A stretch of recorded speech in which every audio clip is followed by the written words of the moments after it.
from the brain to the spinal cord and the peripheral nerve. Welcome to our podcast Neurosurgery on the Move. Saya Dr. Alex Dan saya Dr. Dode. Kami berdua akan menemani neurovelas sekalian di episode ke-25. Podcast Neurosurgery on the Move adalah salah satu bentuk dari Tridharma Perguruan Tinggi, yaitu pengabdian kepada masyarakat, di mana akan tayang setiap bulannya dengan topik-topik menarik di bidang bedah saraf, mulai dari penyakit hingga operasi di bidang bedah saraf. Tentunya akan ditemani oleh narasumber yang kece dan kompeten.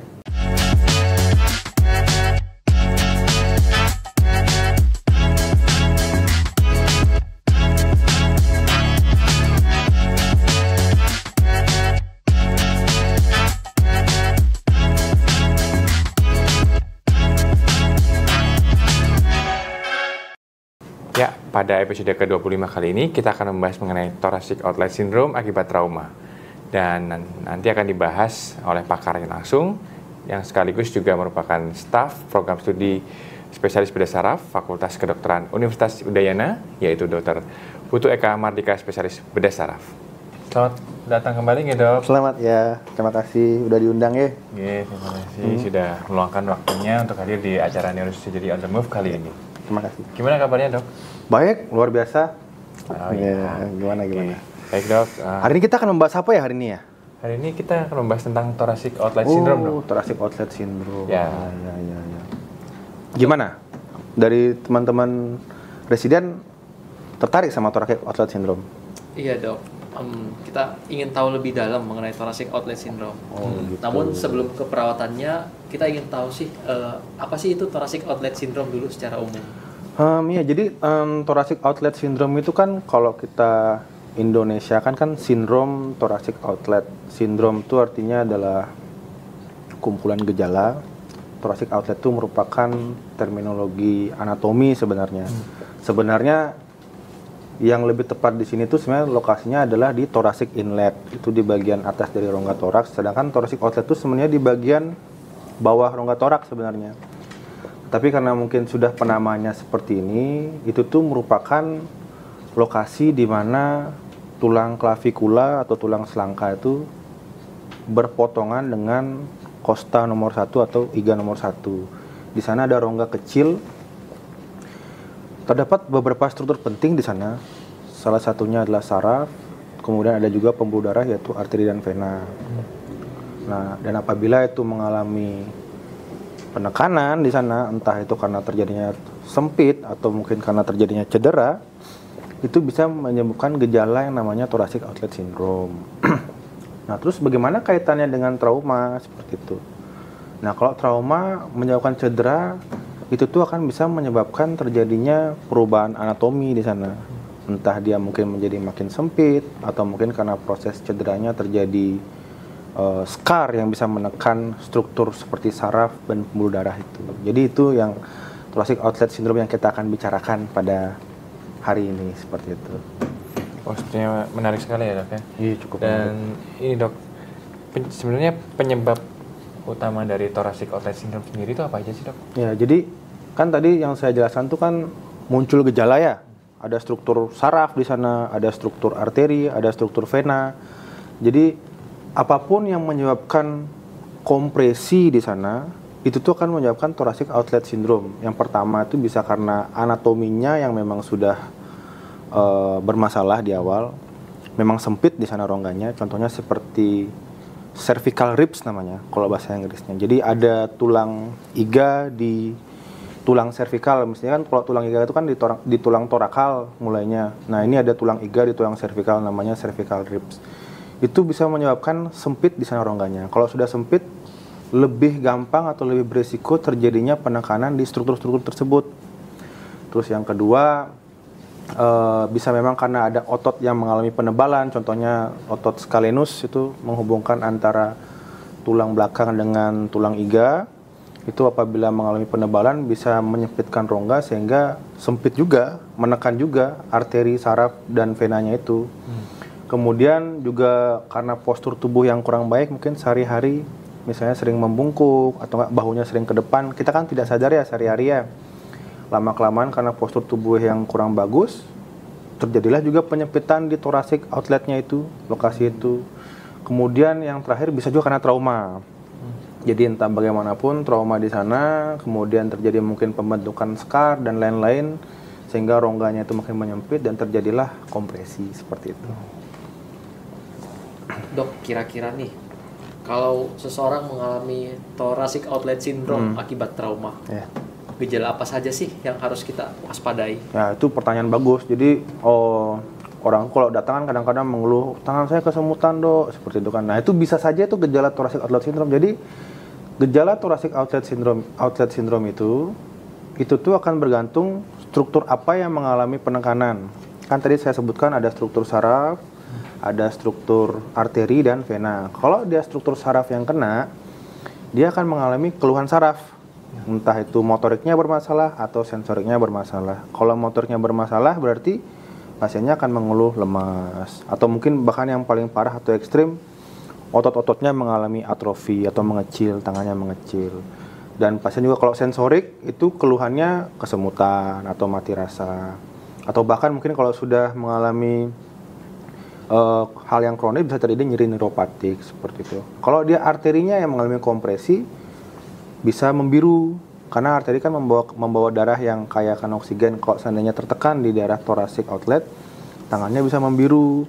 Kalau kita raba nadinya bisa melemah karena denyutnya menjadi kurang. Kalau vena yang mengalami kompresi, tangannya ini akan menjadi bengkak. Jadi itulah gejala-gejala yang mungkin akan muncul kalau seseorang mengalami thoracic outlet syndrome. Itu tergantung apa yang tertekan. Terkadang bisa ketiganya tertekan, salah satu tertekan atau mungkin salah dua. Itu bervariasi seperti itu.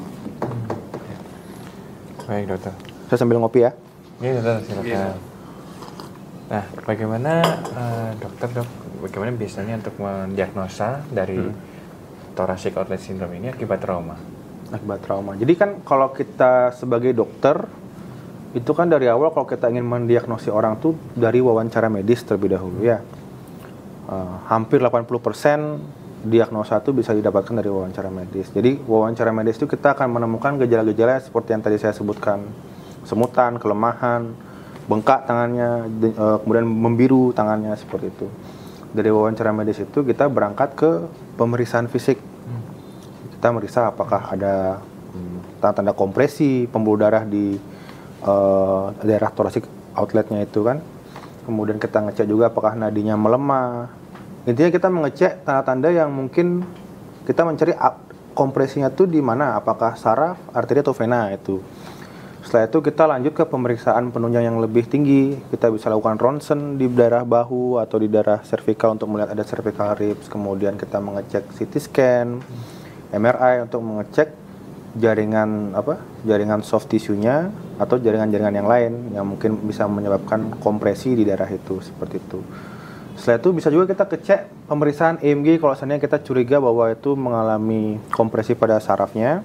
Kita cek EMG atau kita mengecek pemeriksaan Doppler untuk mengetahui aliran darahnya bagaimana. Itu semua kita lakukan untuk mengetahui apakah benar terjadi kompresi di thoracic outlet dan struktur apa yang mengalami kompresi sehingga nanti penanganannya lebih tepat seperti itu.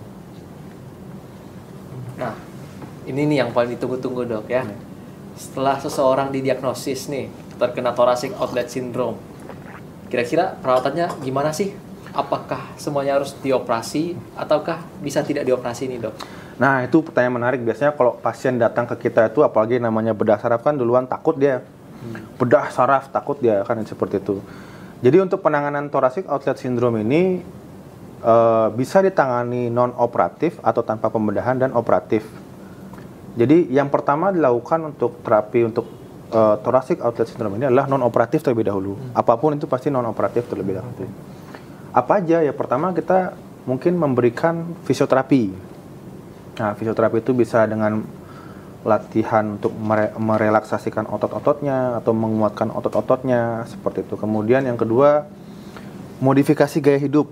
Nah jadi awalnya orang yang mungkin posturnya sering bungkuk, posisi duduknya tidak bagus, kita informasikan ke pasien bahwa harus seperti ini posisi duduknya. Kita ajarkan bagaimana posisi duduk yang benar. Kemudian yang ketiga kita berikan obat-obatan.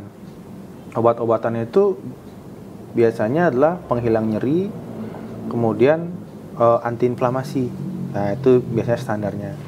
Itu diminum secara oral atau lewat minum obat. Yang keempat itu lebih spesifik lagi, kita melakukan injeksi obat tersebut langsung ke titik di mana adanya kompresi. Itu bisa menggunakan ultrasonografi untuk untuk mengarahkan lah di mana kita bisa menyuntik obat tersebut. Jadi itulah perawatan non operatifnya. Seandainya itu gagal, mau tidak mau kita lanjut ke penata laksanaan secara pembedahan. Apalagi kalau keluhannya makin memburuk seperti itu. Pembedahannya itu seperti kita tahu bahwa penyebab dari thoracic outlet syndrome adalah adanya struktur anatomi yang sempit, adanya kompresi, sehingga yang perlu dilakukan adalah dilakukan dekompresi. Jadi inti dari penanganan operasi pada thoracic outlet syndrome adalah melakukan dekompresi untuk melepaskan jeratan-jeratan yang terjadi pada struktur saraf, arteri dan vena seperti itu. Ya. Wow. Nah, Dok, tadi kan dari non operatifnya, Dok ya. Kira-kira untuk kapan sih pasien dengan thoracic outlet syndrome itu sebaiknya mempertimbangkan tindakan dari operasi itu, Dok? Ya, itu udah tadi ketika kita sudah melakukan terapi-terapi non operatif tadi, tetapi dalam beberapa bulan itu tidak ada perbaikan, itu kita perlu pertimbangkan terapi operatif. Terus yang kedua, kalau seandainya dalam perjalanan penyakitnya gejalanya makin memburuk, misal sudah mulai mengalami pengecilan otot-otot tangannya, kemudian denyut nadinya melemah, membiru tangannya, atau makin bengkak, nah itu perlu dipertimbangkan untuk segera dilakukan tindakan dekompresi seperti itu. Ya. Dok, terus kalau misalnya nih seseorang terkena thoracic outlet syndrome dan dioperasi, kira-kira apa saja, bagaimana sih proses pemulihannya dan apa saja yang perlu diperhatikan selama proses pemulihan tersebut? Iya, pertanyaannya bagus. Jadi apakah dengan operasi itu akan menjawab semua? Ya, sebenarnya operasi itu hanya untuk mendekompresi. Tentu pasca kita melakukan operasi itu perlu dilakukan tindak lanjut. Ya, namanya kan istilahnya recovery lah, rehabilitasi. Namanya rehabilitasi tentu kita membutuhkan fisioterapi. Jadi fisioterapi itu nanti kan melatih otot-otot tersebut, otot-otot yang berkaitan dengan thoracic outlet itu, sehingga otot tersebut menjadi lebih kuat. Seperti itu, menjadi lebih kuat. Jadi fisioterapisnya juga akan mengajarkan bagaimana duduk, postur tubuh itu akan harus diperbaiki dulu, ya. Postur tubuh diperbaiki, kemudian pemberian obat-obatan anti nyeri tetap diberikan dulu. Latihan-latihan yang mungkin memperingan itu biasanya fisioterapi yang tahu. Itu bagus, yang mana enggak itu biasanya fisioterapi yang tahu. Jadi dia akan memberikan saran-saran yang baik lah. Artinya kita dekompresi tanpa fisioterapi itu juga belum tentu bagus hasilnya. Jadi memang setelah operasi itu memang harus dibantu oleh fisioterapi sehingga pemulihannya lebih baik. Seperti itu. Oh ya, begitu ya, Dok ya. Jadi iya. Kalau setelah fisioterapi, nah itu bagaimana caranya, Dok ya, untuk supaya pasien dengan TOS ini tidak kambuh lagi setelah operasi, Dok? Tidak kambuh lagi ya. Okay. Berarti kita harus mencegah terjadinya ya. Ya, karena kan memang kalau thoracic outlet syndrome ini kan karena adanya gangguan anatomi. Nah, kalau memang dia ada gangguan anatomi, itu biasanya tidak bisa dicegah kecuali anatominya diperbaiki dulu. Tapi kalau dia didapatkan seperti sebelumnya kan karena memang dia tuh karena ada mungkin trauma, ada mungkin postur tubuh yang tidak baik. Jadi hal-hal seperti itulah yang bisa dicegah dengan cara menjaga postur tubuh, kemudian sering melakukan peregangan otot biar otot yang menyambung antara tulang belakang dengan kosta itu tidak menebal. Jadi harus sering diregangkan. Kemudian biasanya sih jangan terlalu stres, karena kalau stres kan juga bisa menyebabkan gangguan di sana juga. Jadi intinya usaha-usaha yang dilakukan adalah bagaimana sehingga rongga itu tuh tidak mengalami menyempit, relaksasi sih yang penting seperti itu. Jadi itu sih ya cukup banyak sih yang bisa dilakukan seperti itu. Gitu. Jadi yang paling penting terutama postur tubuh itu ya, dan betul. Peregangan ya. Betul, postur tubuh dan peregangan. Jadi biar ototnya itu otot-otot daerah sana itu tidak menebal sehingga tidak terjadi kompresi atau penekanan. Kalau memang kelainannya karena anatominya yang sudah dari sononya sudah memang settingan pabriknya, anatominya memang sempit, ya itu memang tidak bisa dicegah, pasti akan muncul kan. Ya. Kecuali setelah diperbaiki, setelah dioperasi, baru bisa dicegah agar tidak dia mengalami kekambuhan. Ya, seperti itu ya. Jadi penanganan thoracic outlet syndrome ini tidak terpaku pada operasi saja dok ya? Tidak, tentu tidak lah. Apapun itu pasti tidak harus operasi. Karena kan pertama harus kita pertimbangkan non operatif dulu kan. Kalau gagal baru kita lakukan operasi seperti itu. Dan tentunya terapinya berkelanjutan. Setelah operasi Tentu, tetap ya. harus ada proses pemulihan tersebut. Tentu harus dievaluasi juga karena kan pasiennya ini harus long term lah kita evaluasi. Jadi jangan baru dioperasi, setelah operasi kita tidak evaluasi, enggak. Harus long term kita evaluasi sehingga tercatat lah istilahnya progres penyakitnya seperti apa. Kemudian kita terus ingatkan juga pasiennya untuk menjaga pola hidup agar tidak mengalami kekambuhan. Itu sih sepertinya intinya dokter kan seperti itu, long term dia. Wah, banyak banget informasinya yang sangat penting dari Dr. Putu Eka Mardika. Nah, jadi buat kalian yang memiliki gejala mirip TOS akibat trauma, jangan lupa konsultasikan dan periksakan ke dokter agar mendapatkan penanganan yang lebih tepat. Terima kasih banyak dokter atas penjelasannya yang luar biasa dan sangat lengkap. Jadi kita rangkum sedikit. Jadi Neurosurgery on the Move episode ke-25 kali ini dengan narasumber kita Dr. Putu Eka Mardika, spesialis bedah saraf.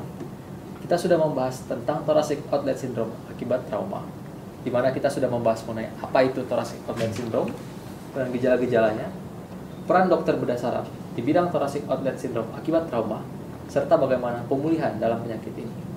Sekali lagi, terima kasih banyak kepada Dr. Putu Eka Mardika, spesialis bedah saraf yang sudah meluangkan waktunya untuk hadir di Neurosurgery on the Move kali ini. Bila ada komentar, saran, atau masukan tentang topik apa sih yang mau dibahas, bisa langsung hubungi kami melalui Instagram kami @neurosurgery.udayana atau channel YouTube kami Bedah Saraf Unut. Jangan lupa like, komen, dan subscribe channel YouTube kami. Dan podcast Neurosurgery on the Move ini akan tayang setiap bulannya di YouTube. Nantikan episode berikutnya dari Neurosurgery on the Move. Saya Dr. Dode.